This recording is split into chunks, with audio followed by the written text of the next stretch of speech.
cả nhà anh Tôn với Thùy Dương nha. Đó, hai mẹ con mỗi người đĩa tôm bự quá trời luôn cả nhà ơi. Nè, cho cả nhà thấy nha. Ôi, tôm, chú cha hai mẹ con cùng màu áo vậy trời. Cùng màu áo. Cả nhà, mời cả nhà, mời cả làng, cả xóm. Cả làng, cả xóm. Mời cả thế giới.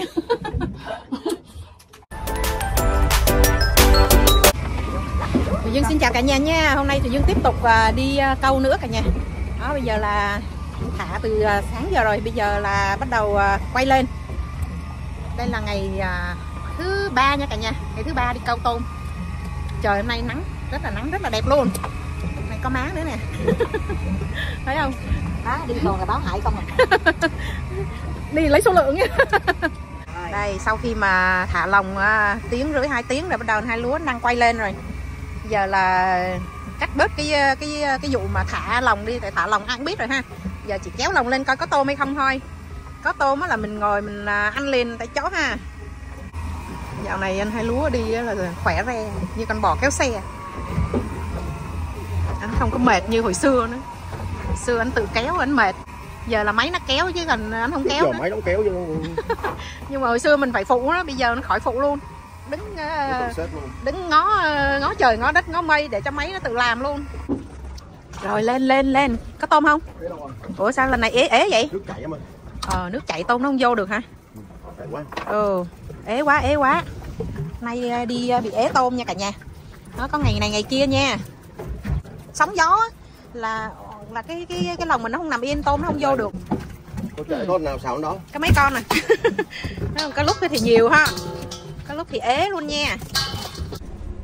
Giờ đi tìm mấy cái lồng cả nhà ơi. Sóng quá. Ui cái phao kia nó chìm luôn rồi. Giờ còn nó phao đỏ thôi à. Nó sóng nó lớn quá mà. Wow, nó muốn chìm luôn rồi á. Để sợ chưa? Như vậy là tôm nó không có nha cả nhà. Khi mà nó sóng lớn như vậy. Chạy lên chút.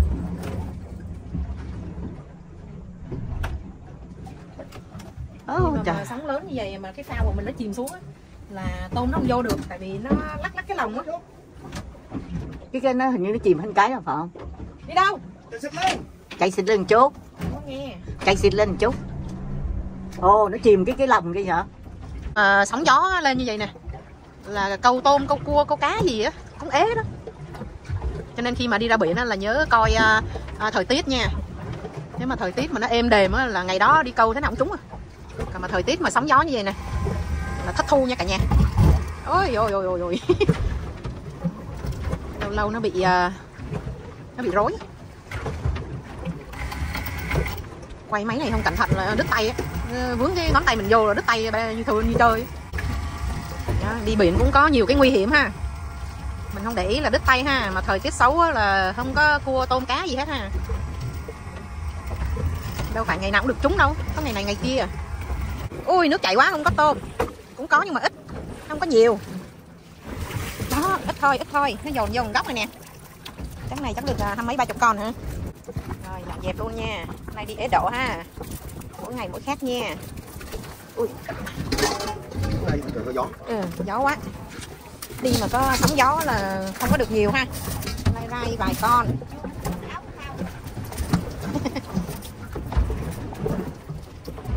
Vài con. Đó được mấy con này. Đó được nhiêu đây tôm 2 lồng. Rồi mình ngồi đếm tiếp nha. Gió quá, tổng anh. 4 6 8 10 12 14 16 18 20 22 24 26 28 24 56 58 60. Ui này ế quá. 60 62. Này ế quá, 2 lồng được có 62 con nè. Ui có con cua nhện nè. Nhìn hay không cả nhà? Đẹp không? Wow ngộ hả? Cẳng nó dài giống như cẳng của con nhện vậy á. Ngầu không?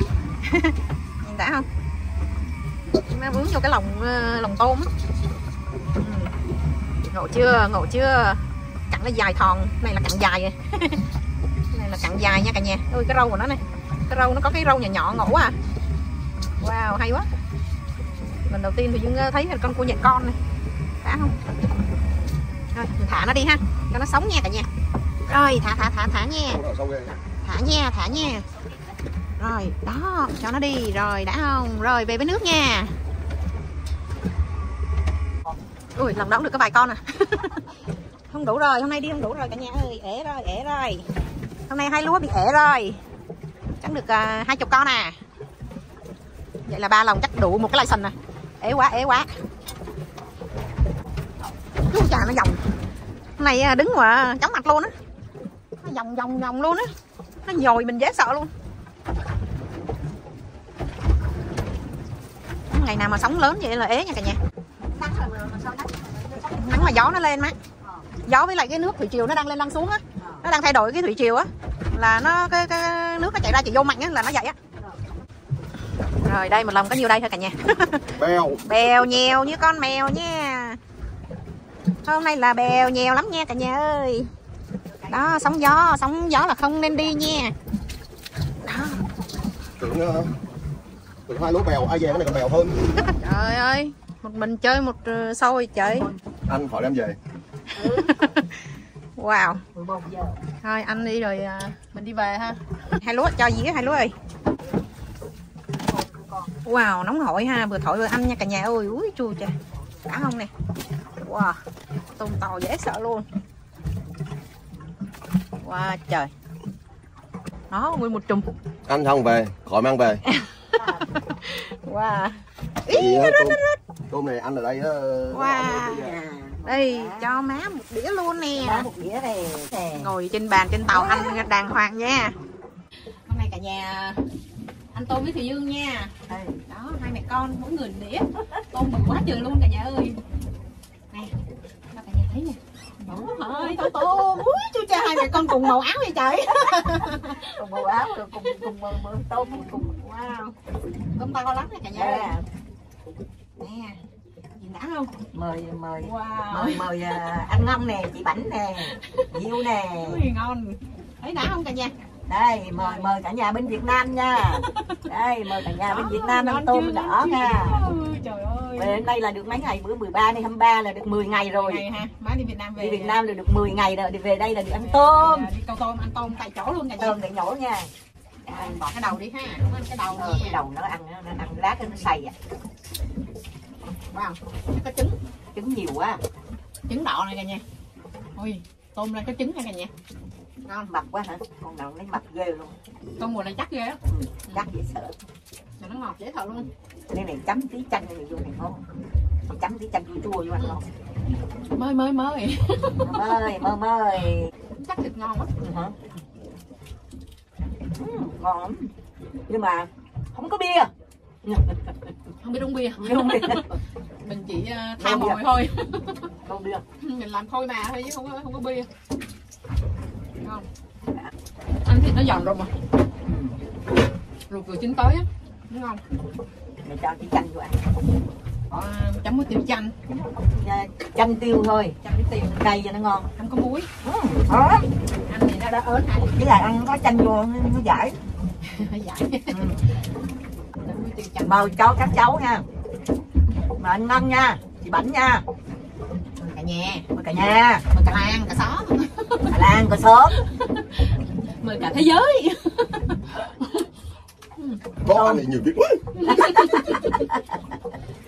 Ăn tôm đỏ ngon lắm. Ôi chấm cái này ngon, cay cay đó, chua ngon. Cái tiêu thơm hả? Tiêu thơm. Ăn ngon quá rồi nhà ơi. Không có gì tươi bằng. Tươi nói còn khói. Xấu còn. Ăn ngồi đấy. Đếm chưa? Ăn lo đếm chị. Đếm chưa? Ăn nhiều quá rồi. Ăn mà tiết kiệm lắm. Ăn rồi đủ tiêu chuẩn rồi đó thôi. Thôi đếm đó cả nhà. Ăn mà đếm. 10 con thôi. 10 con thôi. Nói chứ mấy người lớn tuổi rồi không dám ăn nhiều. Ăn sợ bị bệnh này nha. Cholesterol thì không có ăn, cháu rồi sợ ăn sao?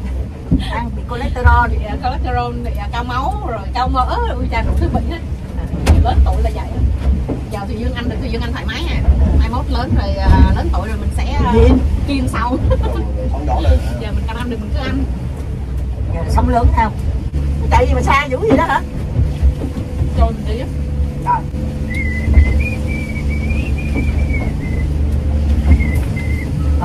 tôm nó đỏ nha, luộc nó đỏ, nó đẹp quá ha, con tôm nó đẹp, nó bóng lặt mà ha, mới câu lên hay á, luộc cái nó xếp cái đầu cái đuôi lại, nó cong lại, vậy nó gọi là con tôm nó cong, còn tôm thấy nó cong cả nha, tôm nó co lại không, nó to lại nó tính nhảy đó, thấy nó dài không, tính nó nhảy giờ đó. mình luộc xong cái nó co lại, đầu nó xếp lại con nào cũng giống nhau ha, ngỏ ha. Còn cái loại tôm khác á, khi mình luộc nó có cong lại vậy không? Có chứ. Đó. Hay là chỉ loại này Người là ta cong nói vậy? nó là lưng tôm này vậy đó, nó cong rồi. Mấy loại khác nó cũng vậy hả? Ui à, cái con này trứng nè. Trứng không à, trứng à? Trứng nhiều lắm mà không dám ăn cả nhà ơi. Trứng nhiều sợ say. Say hay không? Ăn nó say. Cái trứng nó nhiều cholesterol lắm. Hôm nay ăn nhiều nha. Nhiều đi về uống thuốc nha. Bởi mấy người già đi đâu cũng phải có thuốc đó. Đi đừng quên. Đi không có thuốc không được. Ê, bộ trứng không à? Ghê quá. Trứng mà ghê quá. Trứng quá. Cam có trứng ăn, mình có trứng ăn kêu ghê quá. Chậm dễ sợ cả nhà. Với lại ăn cái gạch gì đây sợ trúng cái mồi của mình nữa là. Thì nó ăn mồi của mình làm thì mình ăn nó ăn cả mồi luôn, có sao đâu. Ăn cái mồi. Rồi, ăn chục con được rồi. Qua ăn 8 con nè, 10 con. Đây sống lớn vậy đó cả nhà. Đó. Trong video không thấy nó lớn nha, mà ở ngoài á nó nhồi coi cái nhồi cái tàu mình nè. Nó nhồi ghê vậy luôn á. Đó, nó dùng dình cái tàu lên xuống thì gớm chưa. Nó bây giờ là hết sóng cái này đó, cái tàu đứng yên thấy không?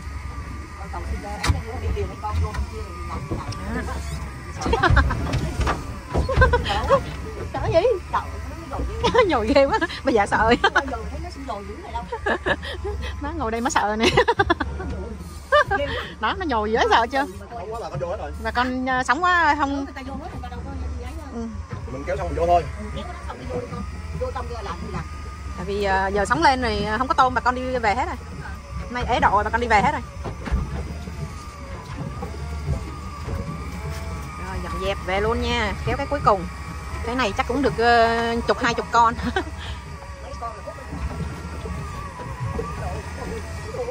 Ui, chú cha nó nhồi, chú cha nó nhồi nè. Dễ sợ chưa? Ngồi trên tàu lớn mình sợ quá, chú cha. Em lấy xe em gieo, em thấy cái đầu lại được rồi. Nó không đi chạy. Lấy rồi chạy đi con, lấy lên với bỏ đi chạy vô đi cho rồi. Sợ quá. Được 10 mấy con rồi cùng. Có không là nó có không? Có hả? Ừ. Có nhưng mà cũng được có 20 con. Ok. Đó, giờ gối sống lại để cho nó khỏi nhồi mình ha.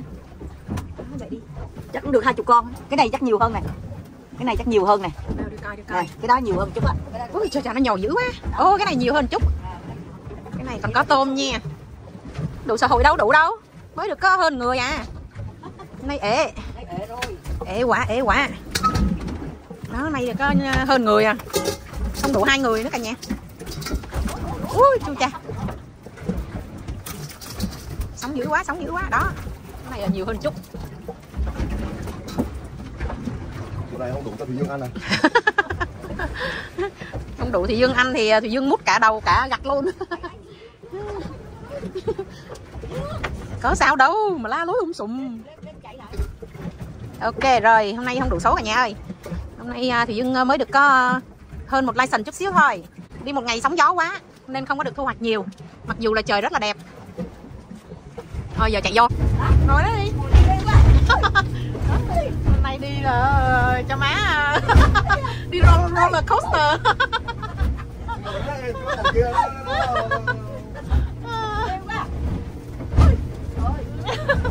Hôm nay cho má đi roller coaster một bữa. Ngồi la không à, la ái không à. Này sóng gió dễ sợ chưa? Sóng lớn quá. Gió lên sóng lớn cái lúc này là tại vì cái thủy triều nó đang thay đổi á, cho nên nó vậy á. Đang chạy nè, sóng rất là lớn luôn. Cái con này đỡ hơn nè. Mùi đó, mùi không đó.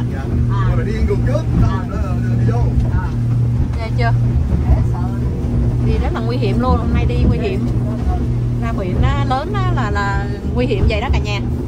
Trong này nó đỡ hơn con à. Đúng không? Đi xuôi á. Mình phải đi ngược lên trước xong rồi mình đi mọc xuôi vô. Đập xuống kia hả? Nhưng mà không đi ngang nó. Rồi giờ đang chạy vô lại rồi nha cả nhà. Nó sóng nhồi phờ phạt người luôn rồi. Sóng nhồi quá phờ luôn rồi, thôi đi về thôi. Khi mà sóng nó nhồi mình vậy á, người cũng mệt lắm nha cả nhà, mặc dù mình không có làm gì hết á. Mà mình cứ nương theo cái sóng á, rồi mình cứ gồng người mình lên để mình giữ lại cái người của mình để khỏi sóng nó đưa đẩy mình á, cũng nguy hiểm á, cho nên là mình phải gồng người mình lên, thấy mệt á. Sao má ngồi sau đang ôm điện thoại. Hello má. Má chơi bye bye bye.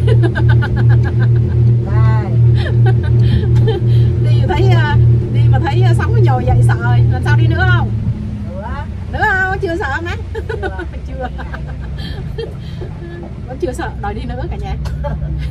Lúc sợ, lúc sóng lên đó thì ngồi la oai oai. Giờ hỏi đi nữa không rồi nữa. Rồi về tới bến rồi cả nhà ơi. Video này đi một ngày mà trời sóng gió vậy không có được thu hoạch nhiều. Thì Dương vô nghỉ sớm thôi, giờ thì Dương đi về thôi. Có cái tàu cho cái gì đó. Commercial đấy. Commercial đó hả? Cái tàu này người ta đi câu rồi người ta bán á. Tức là họ mua. Họ có quyền đi câu người ta bán lại, còn mình là mình đi chơi thôi. Chứ mình không có được quyền bán lại, mình đi câu mình đi ăn thôi. Chứ nếu mà mình muốn bán lại là mình phải mua thêm một cái license khác nữa nha cả nhà. Mua cái license khác để mình bán. Để mình mới có quyền mình bán. Mà cái license đó thì nó mắc hơn cái license của mình. Chắc một năm nó mua 1 năm chắc đắt. Đúng rồi, cả mấy trăm đồng một năm á, còn mình là có mấy chục à. Tại vì mình không có quyền bán. Thôi cái bến tàu đã không cả nhà. Wow, bến tàu đẹp chưa? Đây, 2 lúa đây.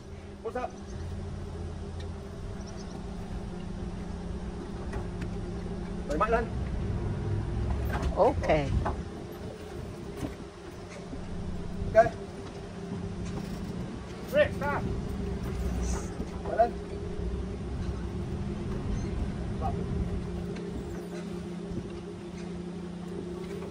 Wow.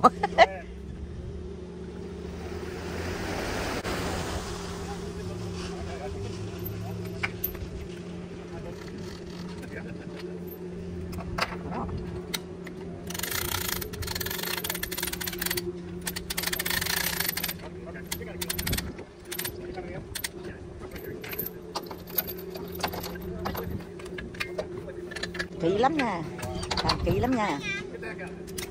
Đây, đây. Minh tắt máy chưa? Tắt đi, tắt máy. Đây, nó đi. Rồi thì Dương đưa tàu lên xong rồi cả nhà. Bây giờ mình đưa tàu lên là mình đi về thôi. Rồi thì Dương cảm ơn cả nhà đã theo dõi video của Thị Dương nha. Chúc cả nhà một ngày vui vẻ nha. Hẹn video kế tới nha cả nhà. Cảm ơn cả nhà đã luôn đồng hành và ủng hộ Thị Dương. Đây là tàu của Thị Dương nè. Tàu này lớn lắm nha, đẹp lắm nha. Đây.